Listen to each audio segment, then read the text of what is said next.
इतिहास की सबसे खतरनाक 3 ऐसी घटनाएं जो आपकी रातों की नींद उड़ा देगी। जब कुदरत अपना असली रूप दिखाती है तो इंसान की रूह तक कांप जाती है। कुछ ऐसा ही हुआ था फ्लाइट 571 के साथ, जब एक प्लेन बर्फीली एंडीज पर्वतमाला में क्रैश हो गया। धरती से हजारों फीट ऊपर, जहां न कोई रास्ता था न कोई उम्मीद। जो लोग इस हादसे में बचे, उनके सामने जिंदा रहने के लिए एक ही विकल्प था, अपने ही मरे हुए साथियों का मांस खाना। यह कहानी चमत्कार भी है और क्रूरता की इंतहा भी। ये कहानी शुरू होती है 12 अक्टूबर 1972 को, जब उरुग्वे की एक फ्लाइट सैंटियागो, चिली की ओर रवाना होती है। इसमें थे रग्बी खिलाड़ी, उनके दोस्त और रिश्तेदार, कुल 45 लोग। लेकिन रास्ते में खराब मौसम के चलते फ्लाइट को अर्जेंटीना के मेंडोजा शहर में रोकना पड़ता है। अगले दिन मौसम फिर भी खराब था, लेकिन अनुभवी पायलट को भरोसा था, इसलिए फ्लाइट उड़ान भरती है। 1 घंटे के भीतर पहुंचने का अनुमान था, लेकिन एंडीज की पहाड़ियों में गड़बड़ी हो गई। घना कोहरा था, कुछ दिख नहीं रहा था। पायलट सिर्फ इंस्ट्रूमेंट्स पर निर्भर था। उसने अंदाजा लगाया कि पहाड़ियां पार हो चुकी हैं और लैंडिंग की अनुमति मांगी। एटीसी ने अनुमति दी और पायलट ने प्लेन को नीचे लाना शुरू किया। लेकिन तभी सामने एक विशाल चट्टान आ गई और टकराव से पहले ही प्लेन के हिस्से टूटने लगे। पीछे की सीटें उड़ी, पंख टूटे और प्लेन की सामने की बॉडी बर्फ पर आकर रुक गई। हादसे में 12 लोग तुरंत मारे गए, बाकी घायल हो गए। 3570 मीटर ऊंचाई पर इस वीरान जगह पर अब उनकी असली परीक्षा शुरू होने वाली थी।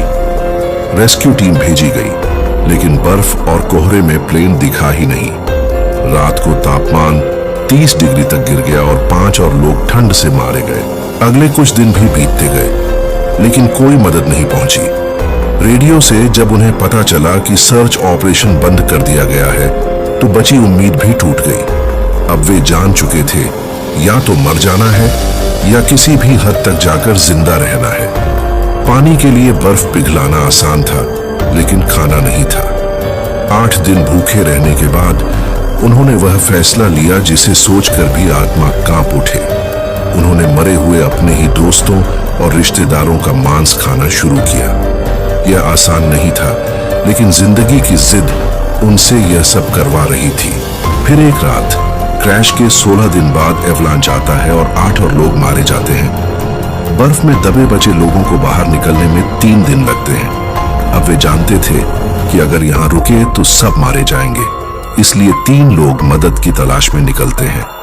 रास्ते में उन्हें प्लेन का पिछला हिस्सा मिला, उसमें खाना और बैटरी मिली।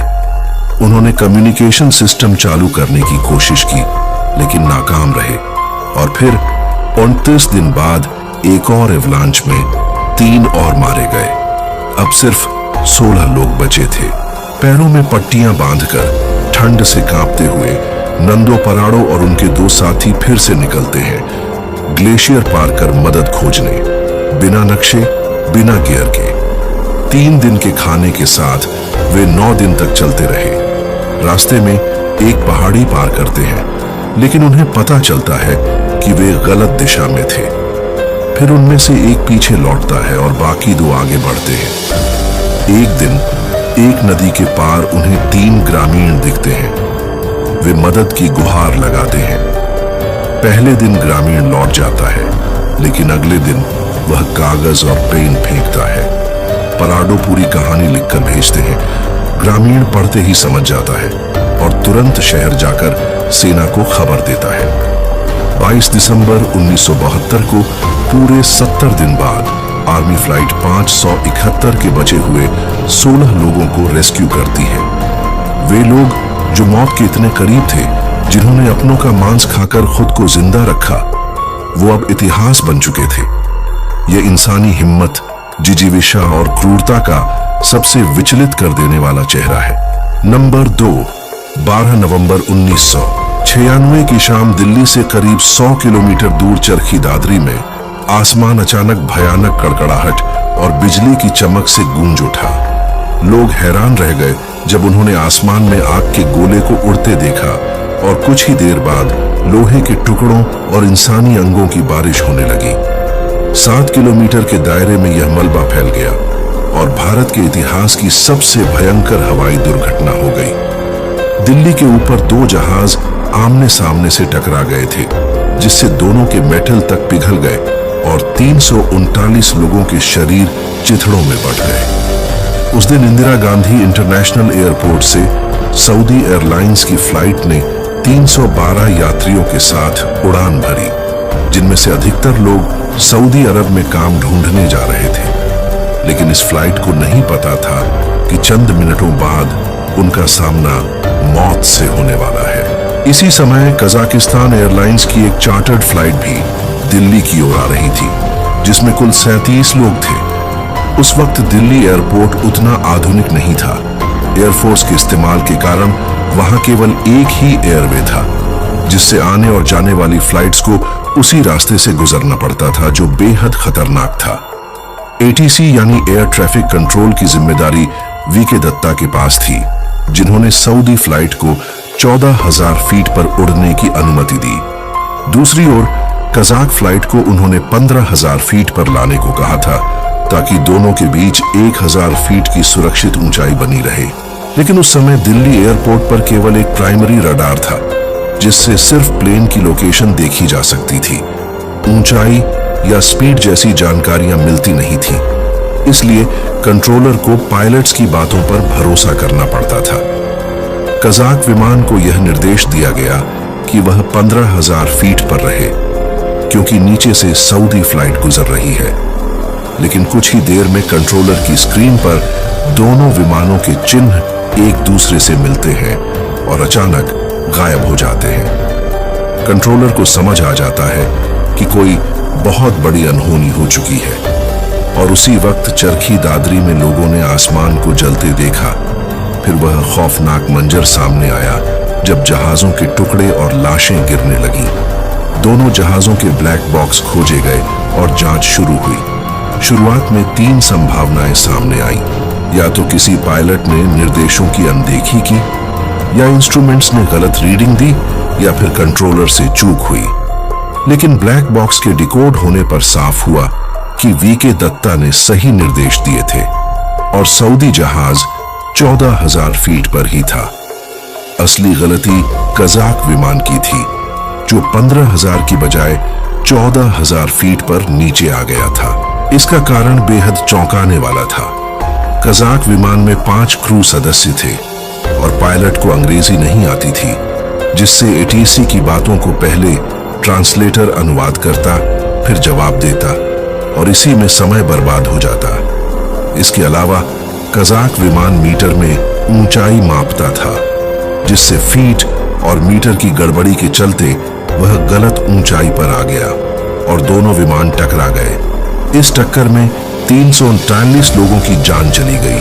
नंबर 1 सरदार वल्लभ भाई पटेल इंटरनेशनल एयरपोर्ट, अहमदाबाद, 12 जून 2025 की दोपहर। एयरपोर्ट पर सामान्य चहल पहल थी। फ्लाइट AI-171 एक बोइंग 7778 विमान लगभग 1,26,200 लीटर ईंधन से भरा हुआ लंदन गेटवे की ओर उड़ान भरने को तैयार था।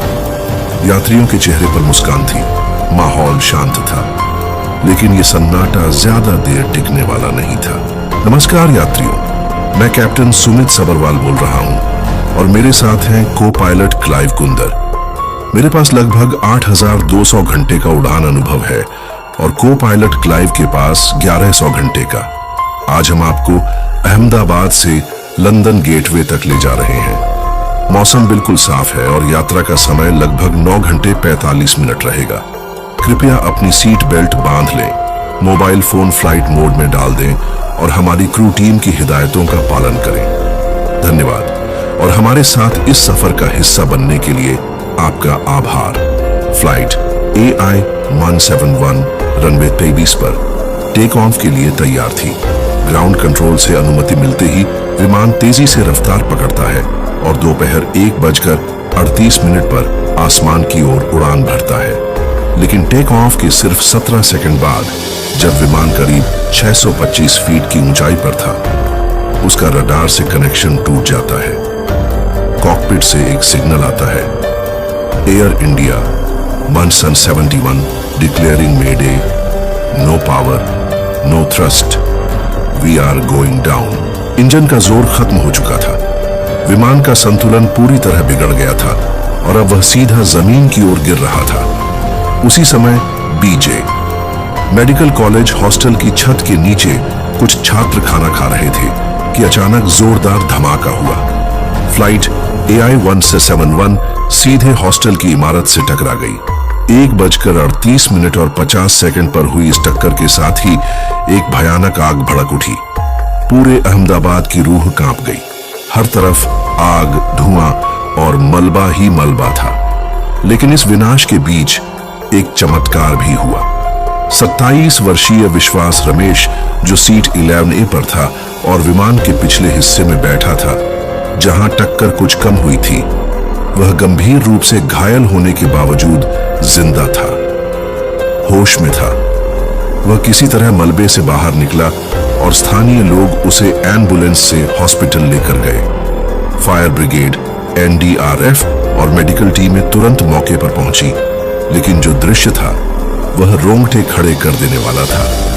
कई शव बुरी तरह जले हुए थे, पहचानना मुश्किल था।